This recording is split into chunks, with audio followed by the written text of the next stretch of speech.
Vaincre la peur de l'abandon. Bonjour à toutes et à tous et bienvenue sur ma chaîne Esther Valentin, votre coach spécialisé en vie sentimentale. Et aujourd'hui, on va aborder ce fameux thème avec coach Vladimir. Comment vas-tu? Salut Esther, ça va et toi? Ça va très bien, je te remercie, merci d'être là. Avec plaisir. Bonjour tout le monde du coup. Et on va pouvoir aborder donc ce fameux thème, la peur de l'abandon. Comment la vaincre? C'est une question qui est assez épineuse, assez délicate. Moi, je traite beaucoup des ruptures et forcément, quand on sort d'une séparation, il y a toujours cette peur de l'abandon, cette peur de ne pas retrouver quelqu'un, la peur de finir seul. Et quelque part, toutes ces peurs, elles sont un peu liées. Et effectivement, c'est important de les combattre parce que c'est ce qui va permettre aussi de mener sa reconstruction personnelle non seulement le plus vite possible, mais aussi de manière structurée et de manière forte. Le mieux possible. Exactement, de manière à pas retomber derrière. Est-ce que toi, tu as un conseil que tu donnes régulièrement à tes coachés qui veulent vaincre cette peur de l'abandon ou combattre la peur de l'abandon? Parce qu'avant de la vaincre, il faut la combattre. Est-ce que tu as un petit conseil comme ça à délivrer? Est-ce que tu travailles beaucoup dessus? Comment ça se passe?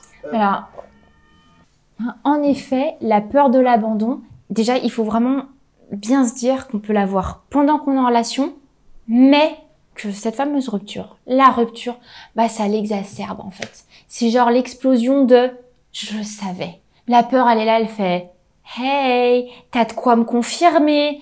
Et là, vous allez vraiment devoir compter sur vous pour dire « non, c'est pas parce que je vis une rupture que ça vient confirmer un quelconque schéma. » Pas du tout. Alors, j'ai peut-être une question bête à te poser, mais est-ce que la peur de l'abandon, elle est similaire quand on est en couple et quand on vient de vivre une rupture? Est-ce que c'est le même phénomène? Est-ce que c'est la même peur ou est-ce qu'elle est vécue différemment? Alors, on peut avoir vraiment la même peur qui est prolongée et exacerbée par la rupture. On peut avoir des personnes qui n'étaient pas forcément dans la peur de l'abandon pendant la relation amoureuse, mais qui vivent plutôt cette peur d'être seule. Ça va plutôt être une autre forme de peur.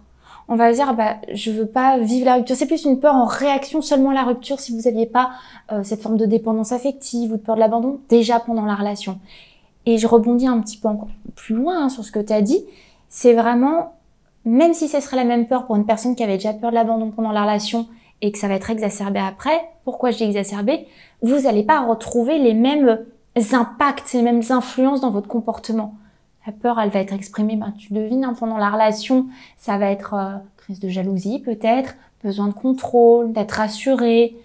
Et après la rupture, là, ça peut juste être un peu dramatique. C'est vraiment « je ne vaux rien »,« je savais que ça allait se finir comme ça », etc., etc.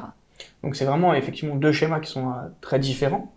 Est-ce qu'il y a des actions qu'on peut mettre en place et quelle que soit la situation? Est-ce que toi, tu as une solution à apporter? Parce qu'il faut qu'on apporte aussi quand même des solutions à nos coachés. Est-ce que tu apportes des solutions différentes ou elles sont similaires? Et si tu as un exemple à donner concrètement? Alors, ça va être un peu le même modèle que vous allez utiliser, peu importe après la rupture. Mais malheureusement, j'aime pas... Vous allez comprendre pourquoi je vais utiliser ce mot. C'est malheureusement, ça va être un petit peu dur. C'est quand on a peur, il va falloir rentrer en plein dedans. Ouais, ça fait peur. Faut combattre ses peurs, c'est ça? Là, c'est entre cas d'yeux, j'ai complètement peur, mais c'est justement en le vivant à fond le truc que je vais me prouver que cette peur, elle n'a pas lieu d'exister et qu'elle n'est pas logique. Parce qu'on a peur de quoi, en fait? Vous pensez vraiment que vous n'arrivez pas à vous lever le matin seul? Que vous ne savez pas vous faire à manger? Que vous ne savez pas passer votre journée? Non, là, vous voyez qu'il va y avoir quelque chose de pas logique dans cette peur. Donc, des fois, il faut vraiment la prendre, mais vraiment en plein fouet et se dire, j'ai peur de quoi concrètement? J'ai peur, c'est trop large. Donc, il y a ce petit travail d'introspection que je recommande souvent. T'as peur de quoi? C'est facile de dire j'ai peur de. Je reste là-dessus, puis j'ai peur. Voilà. Je flippe, j'ai les émotions, etc. De quoi? Décris-le-moi dans ta journée. Faites ce travail de votre côté. Là, derrière la caméra, vous prenez votre petite feuille. Concrètement, dans une journée, j'ai peur de quoi? Puis allez sur 2 jours, puis allez sur une semaine. Vous allez voir qu'en fait, vous êtes en train d'anticiper très très loin pour vraiment avoir peur. Vous êtes en train d'imaginer un avenir sans amour, à la rigueur. Je suppose. Ça peut être ce genre d'exemple. Effectivement, l'anticipation, c'est le gros problème des personnes qu'on accompagne. C'est qu'on va toujours penser, quand on anticipe, on peut anticiper négativement. Donc vraiment, éviter d'anticiper de manière trop négative. Parce que quand on y repense, quand vous prenez un peu de hauteur et que vous réalisez ce qui se passe vraiment, bah, c'est pas aussi négatif que ce que vous pouviez le penser ou l'envisager. Donc arrêtez de penser négativement, ne vous projetez pas trop loin. Et chaque jour, vous devez progresser. Ah, c'est une petite progression, étape par étape, de manière à sortir de cette peur de l'abandon. Ouais. Moi, j'ai un conseil aussi à vous transmettre. C'est ce que j'allais te demander. Ouais, j'ai un petit conseil à vous transmettre. C'est un conseil un peu plus punchy, un peu plus masculin peut-être, mais ça fait du bien aussi aux femmes.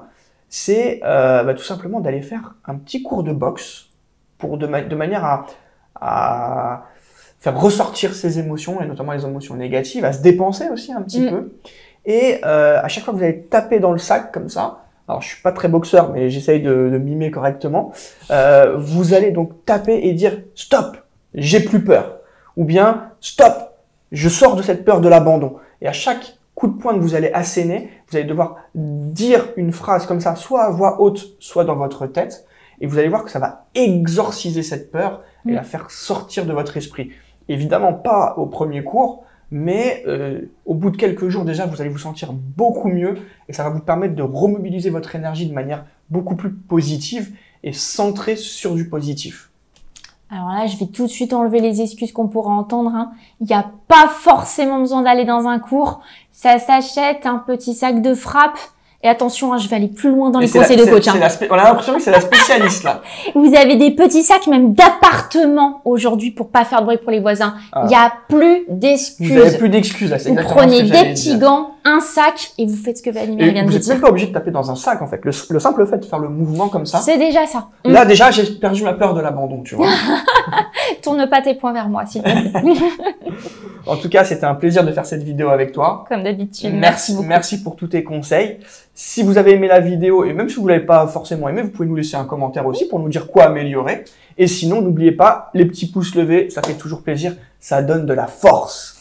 Complètement, et vous savez très bien que on apprécie beaucoup ces vidéos, Vladimir et moi, donc ça sera un grand plaisir de vous revoir, de retourner des vidéos pour mieux vous conseiller à deux. Donc à très très vite, on ne vous lâche pas.